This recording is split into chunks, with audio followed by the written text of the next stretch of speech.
Hello, I'm Ken Johnson, and welcome to the New Hope Reads ministry. We hope you will visit daily as we read from the Chronological Bible. May our time spent together in God's Word be a blessing to us all as God reveals Himself and His nature, as He opens our minds, and as He prepares our hearts for our good and His service. Again, thank you for joining us.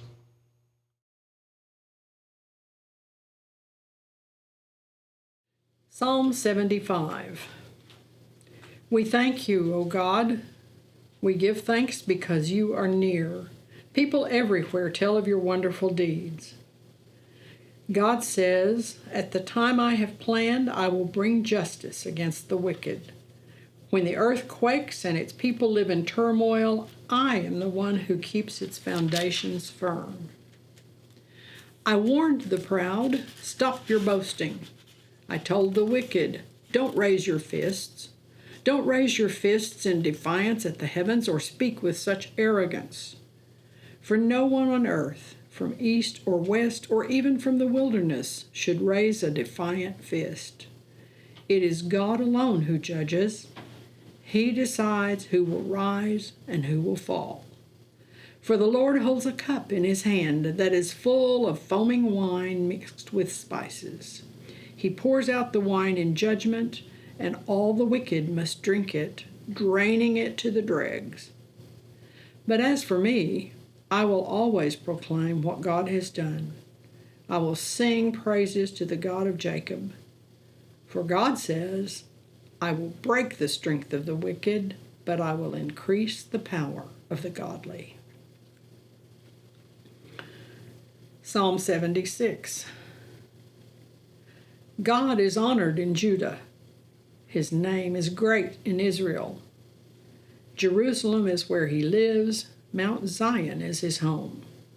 There he has broken the fiery arrows of the enemy, the shields and swords and weapons of war. You are glorious and more majestic than the everlasting mountains. Our boldest enemies have been plundered. They lie before us in the sleep of death. No warrior could lift a hand against us. At the blast of your breath, O God of Jacob, their horses and chariots lay still.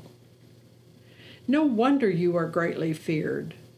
Who can stand before you when your anger explodes? From heaven you sentenced your enemies. The earth trembled and stood silent before you. You stand up to judge those who do evil, O God, and to rescue the oppressed of the earth. Human defiance only enhances your glory, for you use it as a weapon. Make vows to the Lord your God and keep them. Let everyone bring tribute to the Awesome One, for he breaks the pride of princes, and the kings of the earth fear him. Psalm 77. I cry out to God. Yes, I shout. Oh, that God would listen to me. When I was in deep trouble, I searched for the Lord. All night long I prayed, with hands lifted toward heaven, but my soul was not comforted. I think of God, and I moan, overwhelmed with longing for his help.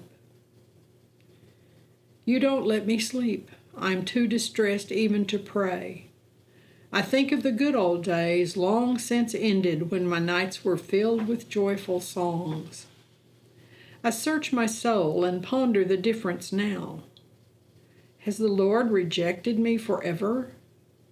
Will he never again be kind to me? Is his unfailing love gone forever? Have his promises permanently failed? Has God forgotten to be gracious? Has he slammed the door on his compassion?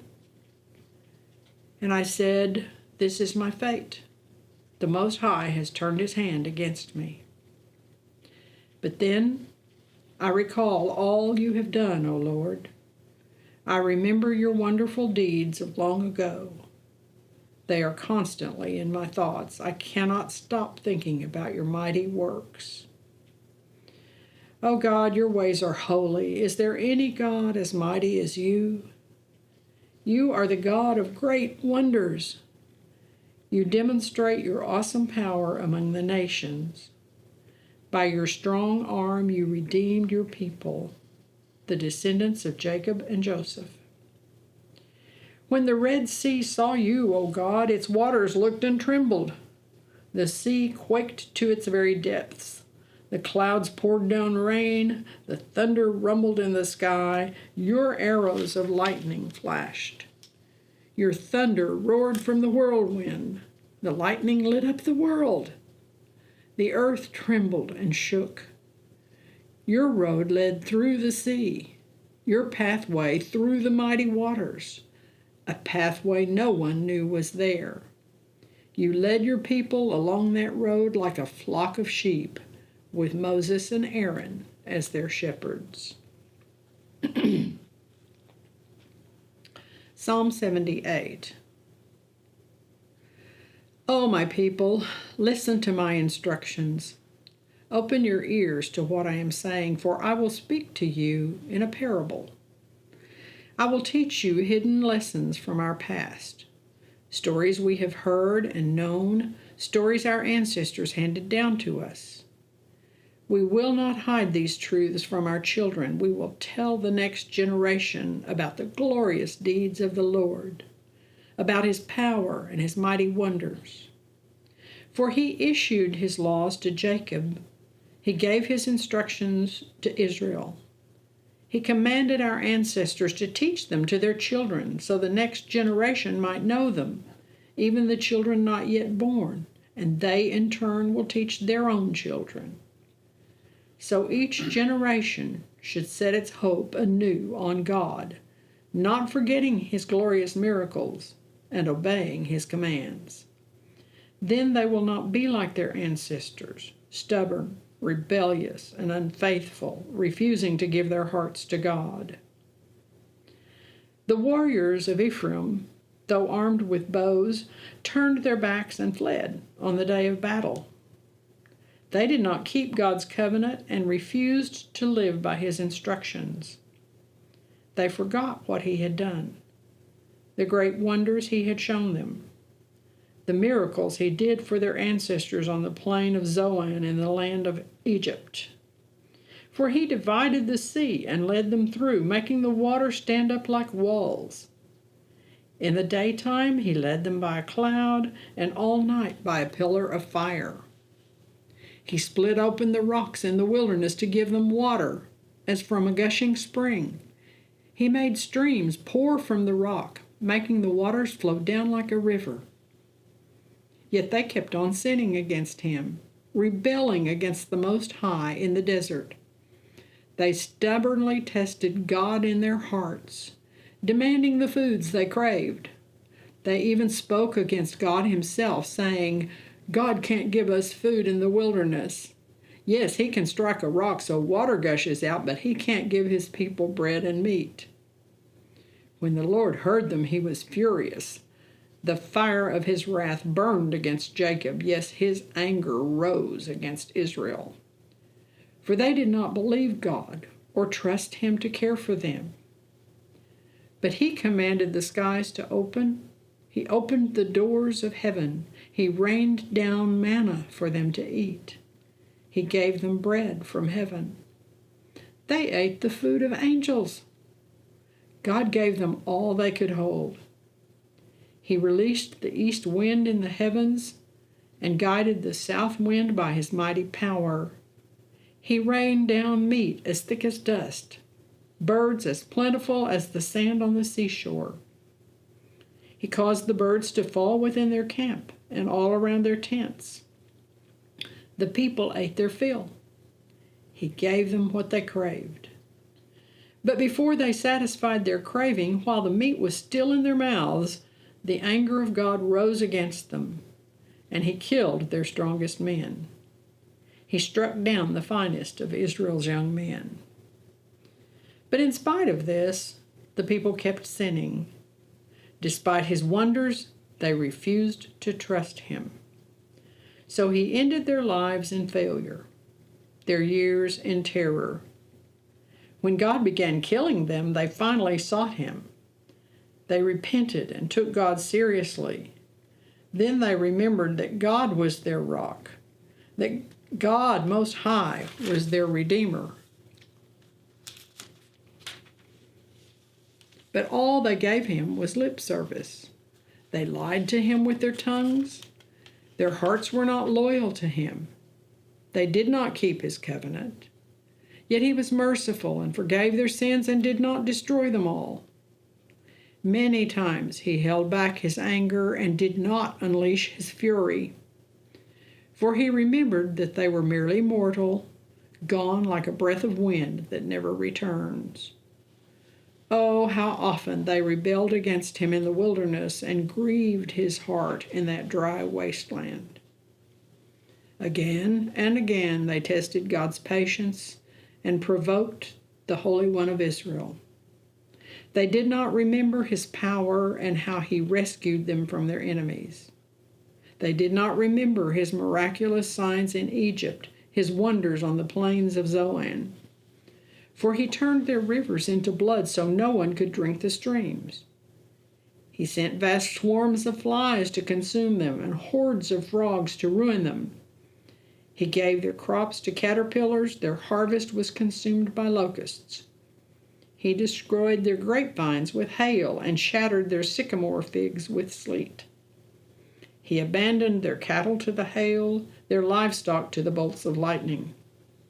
He loosed on them his fierce anger, all his fury, rage, and hostility. He dispatched against them a band of destroying angels. He burned his anger against them. He did not spare the Egyptians' lives, but ravaged them with the plague. He killed the oldest son in each Egyptian family, the flower of youth throughout the land of Egypt. But he led his own people like a flock of sheep, guiding them safely through the wilderness. He kept them safe so they were not afraid, but the sea covered their enemies. He brought them to the border of his holy land, to this land of hills he had won for them. He drove out the nations before them. He gave them their inheritance by lot. He settled the tribes of Israel into their homes. But they kept testing and rebelling against God Most High. They did not obey his laws. They turned back and were as faithless as their parents. They were as undependable as a crooked bow. They angered God by building shrines to other gods. They made him jealous with their idols. When God heard them, he was very angry, and he completely rejected Israel. Then he abandoned his dwelling at Shiloh, the tabernacle where he had lived among the people. He allowed the ark of his might to be captured. He surrendered his glory into enemy hands. He gave his people over to be butchered by the sword because he was so angry with his own people, his special possession. Their young men were killed by fire. Their young women died before singing their wedding songs. Their priests were slaughtered, and their widows could not mourn their deaths. Then the Lord rose up as though waking from sleep, like a warrior aroused from a drunken stupor. He routed his enemies and sent them to eternal shame. But he rejected Joseph's descendants. He did not choose the tribe of Ephraim. He chose instead the tribe of Judah and Mount Zion, which he loved. There he built his sanctuary as high as the heavens, as solid and enduring as the earth. He chose his servant David, calling him from the sheep pens. He took David from tending the ewes and lambs and made him the shepherd of Jacob's descendants, God's own people, Israel. He cared for them with a true heart and led them with skillful hands. Hi there, and welcome to New Hope Reads. I'm Mark Ruff, and we are delighted that you've joined us to share in the reading of God's Word. It's very important that we share this together, and be in God's Word daily. And by the way, we'd like to invite you to join us here at New Hope Church of Christ anytime you get a chance. Sunday mornings, we have classes at 9:30. We have worship at 10:30, and you can join us live or online. Have a blessed day.